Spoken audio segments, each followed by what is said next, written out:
तकलीफ होती है, बहुत तकलीफ होती है, लेकिन ये ज्यादा दिन तक चलने वाला नहीं है। पाप का घड़ा इनका भरने वाला है। असु तो ये लोग हैं जो दिखावा करते हैं, मुंह में लड्डू खिलाते हैं सैनिकों के और पीठ में छुरा घूंपते हैं। अपील करती हूँ, जाति में ना बटे, धर्म में ना बटे। सबसे बड़ा धर्म है इंसानियत। इंसान बन के जियो, इंसानियत सबसे बड़ा धर्म है।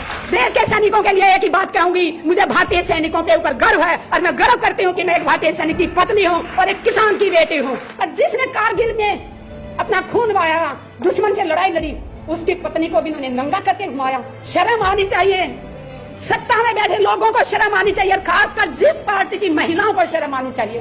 देश सुरक्षित हाथों में है, सो जाइए आंख बंद करके। अरे मणिपुर में जो हुआ उसको देख के कोई बहन सोई है क्या?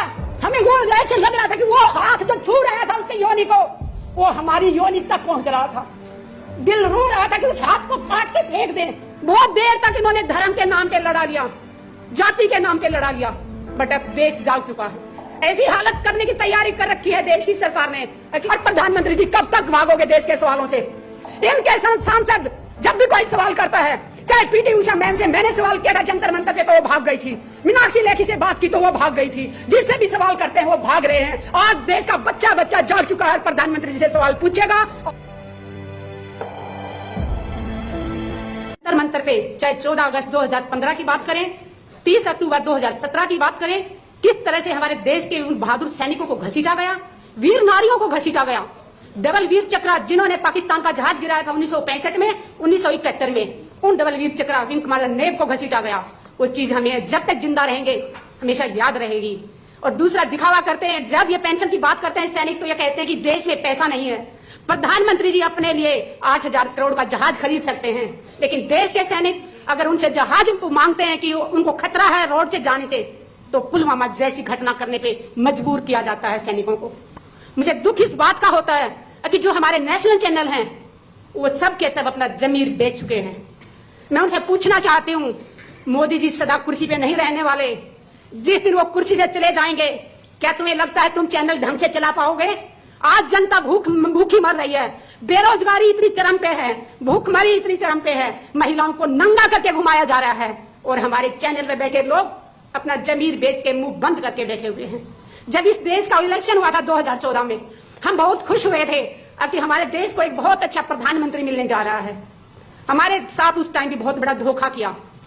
हम चेहरा देख रहे थे मोदी जी का कि देश को ये चलाएंगे, इनकी अच्छी अच्छी बातें सुन के हम बहुत खुश हुए थे कि हमारे देश का बहुत भला होने वाला, लेकिन पूरे देश के साथ इतना बड़ा धोखा होगा ये हमने नहीं सोचा था। चेहरा प्रधानमंत्री मोदी जी का दिखाया गया और देश कौन चला रहा है? अडानी अंबानी, जिनको हम जानते भी नहीं थे चेहरे से। जो गांव की औरतें हैं वो तो जानती भी नहीं थी, लेकिन आज प्रधानमंत्री जी ने ये साबित कर दिया कि वो सबसे कायर प्रधानमंत्री जी हैं। दुख होता है जब सैनिकों के नाम पे वोट मांगने जाते हैं। पुलवामा इनकी कमजोरी के कारण हुआ। इंटेलिजेंस का कान और आंखें बंद करके सोया हुआ था। अगर वो ईमानदारी से अपना काम नहीं कर रहा था तो सरकार क्या कर रही थी? और अगर इंटेलिजेंस ने अपनी रिपोर्ट दी थी तो वो किसको दी थी? और उसके बाद सरकार में बैठे लोगों ने संज्ञान क्यों नहीं लिया उस पर? क्यों नहीं? जब उनको पता चल गया था कि इस रास्ते से जाने से विस्फोट हो सकता है, तो जिसने भी एयरलिफ्ट से जाने से मना किया, परमिशन देने से मना किया, उसका नाम देश के सामने आना चाहिए। देश की जनता जाग चुकी है। बहुत देर तक इन्होंने धर्म के नाम पे लड़ा लिया, जाति के नाम पे लड़ा लिया, बट अब देश जाग चुका है। देश के समझ में आ गया है, अगर आप भी नहीं बोले तो हम बोलने लायक ही नहीं रहेंगे। ऐसी हालत करने की तैयारी कर रखी है देश की सरकार ने कि हम सिर्फ दो टाइम की रोटी मांगने के लिए हाथ फैलाएं ताकि हम अपने हकों की आवाज ना उठा सके।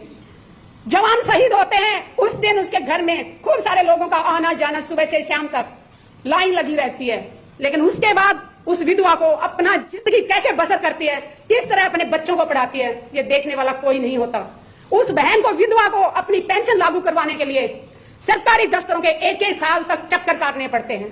हम बहुत बार रक्षा मंत्रियों से मिले हैं, मनोहर पारिकर जी थे तब भी मीटिंग होती थी, सीतारमन जी थे उनसे भी मीटिंग हुई, हमारे ये राजनाथ जी हैं इनसे भी मीटिंग हुई, लेकिन हमेशा वादा किया जाता है कि हाँ हम सब ये किया जाएगा, लेकिन ना कोई विधवाओं की सुनने वाला है ना कोई जवानों की सुनने वाला है।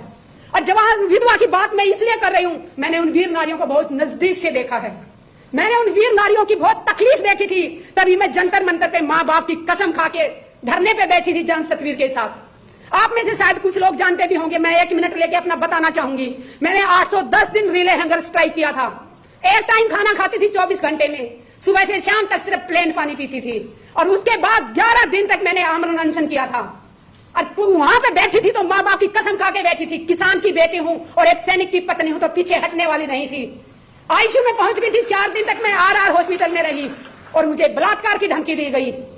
और जब मैं FIR दर्ज कराने जाती हूँ, उस थाने की महिला SHO कहती है कितने चक्कर काटोगी, छोड़ दो, ऐसे तो धमकियां मिलती रहती हैं। मैंने कहा जितने भी चक्कर काटने पड़े, जिसने मुझे बलात्कार की धमकी दी मैं उसको जेल भेज के रहूंगी। आप यकीन मानेंगे, 14 महीने बाद मेरी FIR दर्ज की, मैं दिल्ली की बात कर रही हूं, और वो भी तब मैं महिला आयोग गई, साइबर क्राइम गई, दोनों तरफ से दबाव पड़ा। उसके बाद 14 महीने बाद वो FIR दर्ज की, और उसके बाद आज 30,000 रिपोर्ट में केस चल रहा है। आज तक नहीं ढूंढ पाए कि वो इंसान कौन था जो एक आर्मी ऑफिसर की पत्नी को बलात्कार की धमकी दे रहा था। देश सुरक्षित हाथों में है, सो जाइए आंख बंद करके।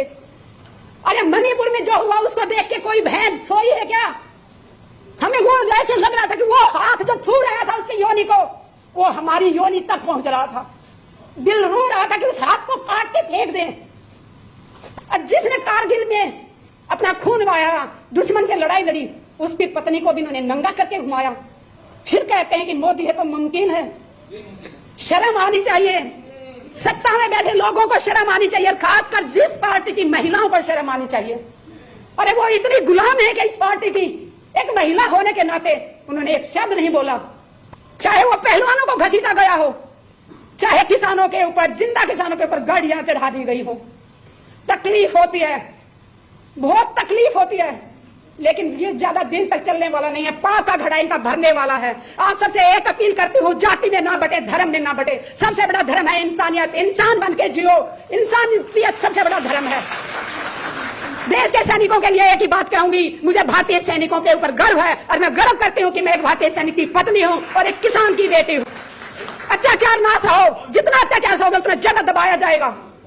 पुलवामा में जो भाई शहीद हुए, उनकी पत्नियों की मैं तकलीफें बताऊं आप लोगों को। वो शहीद हो जाता है, विधवा हो जाती है, वो एक ठीक है, अलग बात है, करती है मेरे आदमी ने शहीदी दी, गर्व महसूस करती है, लेकिन उस विधवा को इतनी तकलीफों से गुजरना पड़ता है। हमारा समाज उस विधवा को अशुभ मानता है। जब ब्याह शादी होती है तो उस विधवा को सभी प्रोग्रामों से दूर रखा जाता है। कहा जाता है ये तेल नहीं चढ़ाएगी, ये हल्दी नहीं चढ़ाएगी, ये तो विधवा है। मैं देश की मातृशक्ति से अपील करती हूँ, विधवाओं का ऐसे तिरस्कार ना करो। उन्होंने अपने सुहाग को देश के लिए दिया है।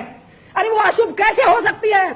उसने अपना सिंदूर कुर्बान कर दिया देश के लिए, और उसको कहा जाता है कि तू तेल नहीं चढ़ाएगी, तू किसी को टीका नहीं कर सकती, तू पूजा में नहीं बैठ सकती, कि तू अशुभ है।